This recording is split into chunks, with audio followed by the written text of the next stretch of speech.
Hi everyone, this is Anna from Post Me Book, and this is Wednesday Ramblings. It's just really a short, quick update on what I have been reading and what I've actually finished, and so what's coming up as a review. Because I've actually got through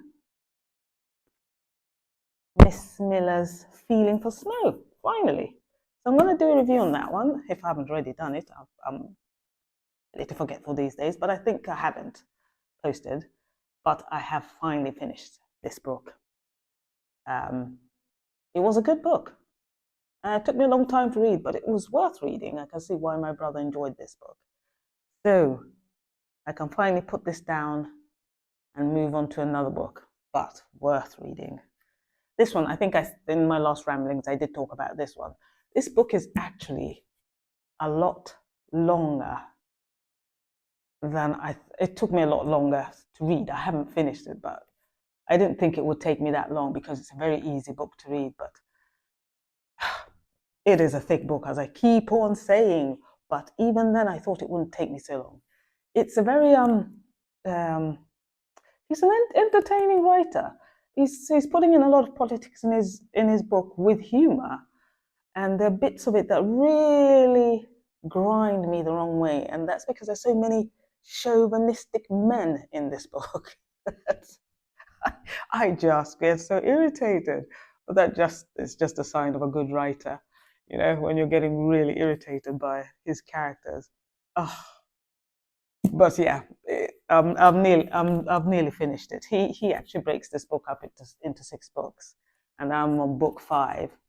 So I think I should be done either by end of this week or by beginning of next week, and then I'll go through it. Good book, but it takes a little bit of time. So that's I forgot to say, The Wizard of the Crow by Ngugi Wa Thiong. And I'll talk about it when I've reviewed it. But short summary, it's about a ruler in a land called Aburi, I think it is, a made-up land, and he's an I guess you would call him a despot, really. He can decide to get rid of his politicians, his government, with a swish of his hand. They call him the Almighty, and everybody should obey him, kind of thing. He can't do any wrong, so everybody's in awe of him. At the same time, while all these politicians are all scheming as well, but yeah, it's it is both entertaining, and it also has witchcraft and sorcery going on in this book, which in itself is it's not very, very potent in the book itself, but it does come up. So I'll talk about that one when I've finished. I'm still going through Emily Dixon's, yeah, another long book. Emily Dixon's The Complete poems. But again, as I said, with poems, at least you don't have to read the whole thing from page to page to page. You can choose just the poetry that you want to read. But she's got, as I said before, got a lot of good poetry.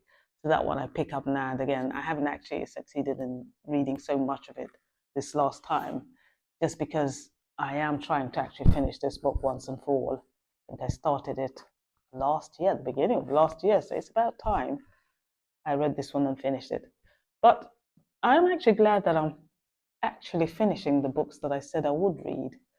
So, well, that's kudos to me, even though I say so myself. No, it is good to actually get around to finishing books that you think you'll start reading. So there's that one.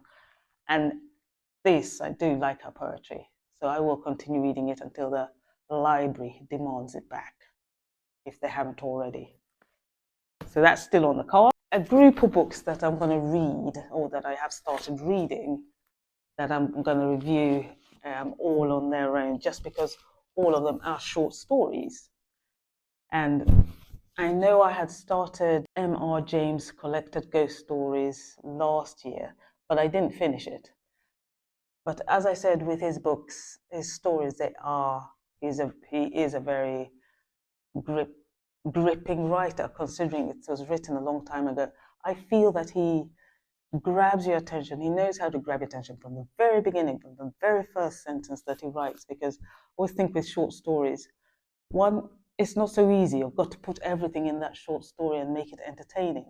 So since I've now started reading short stories, I wasn't really a short story reader at all, but since I started reading his book and these other books,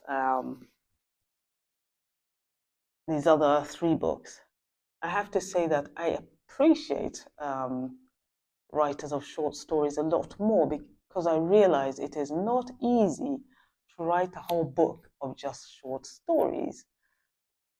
His ghost stories are actually very entertaining.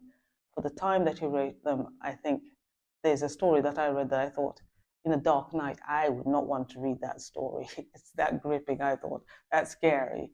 It might be, as I said, lame for this time of, in these time of day where scary films are made with so much color and turning heads. But for me, it's enough. And then there's Peter Carey. Him I hadn't come across before. I think this must have been my brother's book, but he seems to have been what do they say? One of the great storytellers of our times by the Evening Standard. And this book was written in 1995, so it's a while back. And actually, I enjoyed his stories. I haven't finished it. I've still got quite a few to read, but he is also a person whose stories, he begins, he gives them a middle, and he completes them. And it is good stories. It's not just that they fall flat. They don't. Not the ones that I've read. And so I was much entertained by this book so far. So this is definitely one that I'm going to read to the end, with these short stories, because he is writing them in a way where you feel you want to continue reading them. You've read one story and you do get a whole picture of something, a whole build of the life that happened in that short story, which is very good, I have to say. Again, kudos, hats off to people who write short stories.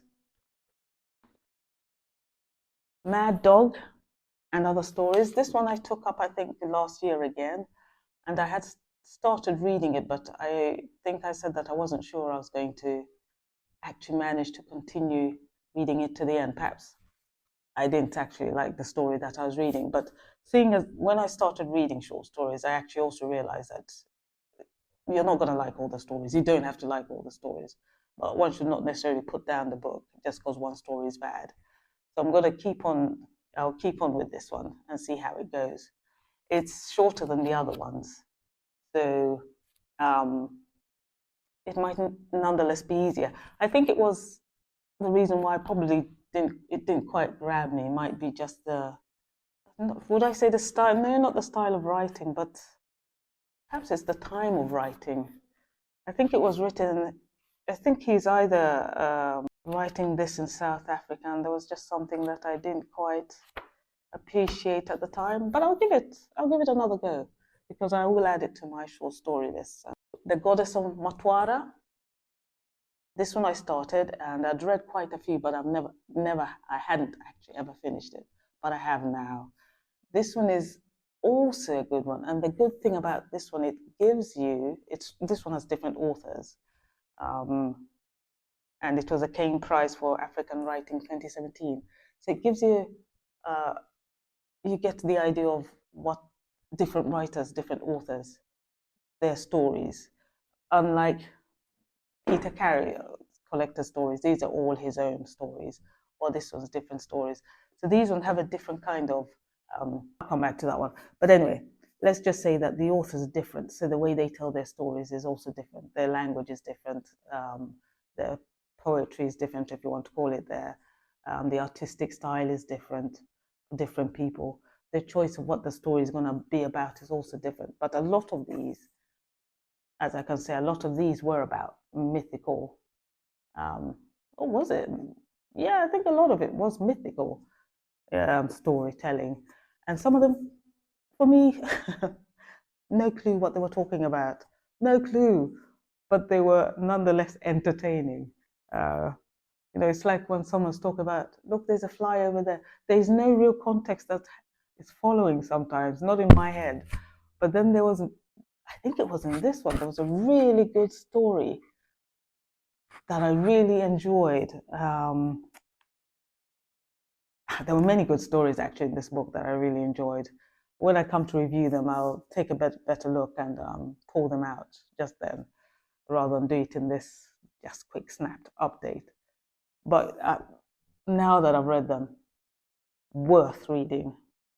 I think anybody who doesn't like short stories, give them a try, because you might actually appreciate what the author's trying to do in their short story.